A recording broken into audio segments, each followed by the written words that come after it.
नवी मुंबई में भारतीय जनता पार्टी ने शानदार जीत दर्ज की है। इस मौके पर भाजपा प्रदेशाध्यक्ष रविंद्र चौहान नवी मुंबई पहुंचे और विजयी उम्मीदवारों का अभिनंदन किया। उन्होंने मंत्री गणेश नाइक के नेतृत्व में मिली इस सफलता की भी सराहना की। रविंद्र चौहान ने कहा कि नवी मुंबई की जनता ने फिर से गणेश नाइक के नेतृत्व पर विश्वास जताया है। गणेश नाइक ने FSI यानी कि फ्लोर स्पेस इंडेक्स से संबंधित मांग उठाई थी, जिसे पूरा करने के लिए प्रयास किए जाएंगे। भाजपा हमेशा से युवाओं को अवसर देते रही है और भविष्य में भी यह सिलसिला जारी रहेगा। नवी मुंबई में कई विकास परियोजनाएं आ रही है, जिन्हें तेजी से पूरा करने का प्रयास किया जाएगा। इस चुनाव में नवी मुंबई की जनता ने स्पष्ट रूप से दिखा दिया कि उन्हें गणेश नाइक पर भरोसा है और भाजपा के विकास एजेंडे का समर्थन है। आपल्याला सर्वांना माहिती आहे की देशाचे पंतप्रधान आदरणीय नरेंद्र मोदीजी, महाराष्ट्राचे लोकप्रिय असे मुख्यमंत्री आदरणीय देवेंद्रजी, त्यांच्या दोघांच्या नेतृत्वामध्ये या महाराष्ट्रातील असणाऱ्या स्थानिक स्वराज्य संस्थांच्या निवडणुका झाल्या।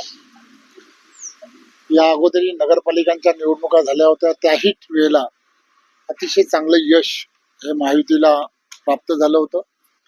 आणि आताही आपण पाहिलं असेल की 29 महानगरपालिकांमध्ये देवेंद्रजींच्या नेतृत्वात झालेल्या या सर्व निवडणुकांमध्ये अतिशय चांगलं यश हे संपूर्ण महाराष्ट्रात मिळालं।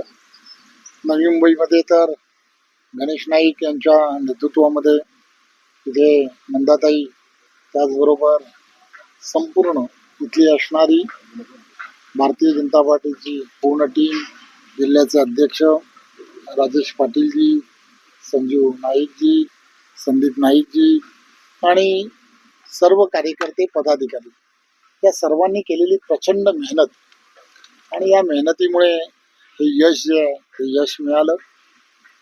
नाईक साहेब नेहमीच एक विजन ठेवून या नवी मुंबई महानगरपालिकेमध्ये वर्षानुवर्ष काम करतात आणि त्यांनी नवी मुंबईतील असणाऱ्या मतदारांना येणाऱ्या काळामध्ये 20 वर्षासाठी काय विजन असणार आहे हे त्यांनी लोकांपर्यंत मांडण्याचा प्रयत्न केला आणि त्यामुळेच खरं तर हे यश जे आहे, यश देवेंद्रजींच्या नेतृत्वामध्ये नवी मुंबईकरांनी त्यांना दिलं, भारतीय जनता पार्टीला दिलं।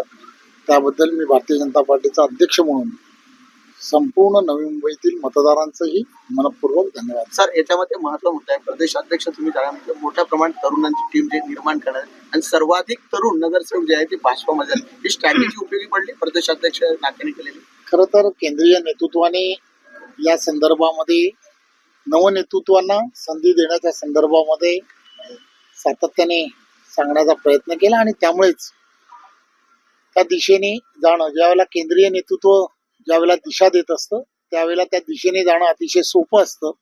त्यामुळे त्यामध्ये यश जे आहे, अनेक तरुण पदाधिकारी, कार्यकर्त्यांना जी संधी मिळाली त्यामुळे मिळाली। सर, ठाण्यामध्ये 2 दादा एकत्र आले, गणेश नाईक डोंबिवलीचे ते नवी मुंबईचे, ठाण्यामध्ये करिश्मा होईल, 2 दादा एकत्र येऊन। खरं तर निवडणुका आता संपलेल्या आहेत, त्यामुळे विकासात्मक जे विजन देवेंद्रजी प्रत्येक महानगरपालिकेच्या दृष्टिकोनातून त्यांनी ठरवलेलं आहे। नवी मुंबईमध्ये काही गंभीर विषय जे आहेत त्या विषयांबद्दल नाईक साहेब नेहमीच त्याची चर्चा करतात, केली त्यांनी। DCRच्या संदर्भात ते वारंवार सांगतात। त्यामुळे या सगळ्या गोष्टी येणाऱ्या काळामध्ये पुढील भविष्याच्या दृष्टिकोनातून करणं हे अपेक्षित आहे। मी असेल, देवेंद्रजी, आम्ही सगळीजण बसून त्यामध्ये काय करता येऊ शकतं याचा गांभीर्याने विचार येणाऱ्या काळात करणं अपेक्षित आहे। भाजपाला घवघवीत यश मिळालंय, इथे एअरपोर्ट सुरू झालं, त्यामुळे बरेच बदल शहरात होतील। स्पेशली नवी मुंबईसाठी काय असे प्लॅन आहेत? सर म्हणतात, नाईक सर म्हणतात, तर तुमचं राज्य सरकार म्हणून काय भूमिका राहील त्यांच्या? खरं तर देवेंद्रजी एक विजन ठेवून काम करतात, नाईक साहेब सुद्धा विजन ठेवून काम करतात। एज्युसिटी जी तयार करण्याचं स्वप्न देवेंद्रजींनी डोळ्यासमोर ठेवलेलं आहे, त्याचा परिणाम जो आहे तो परिणाम किती मोठ्या प्रमाणात होणार आहे याची आपणा सर्वांना कल्पना आहे।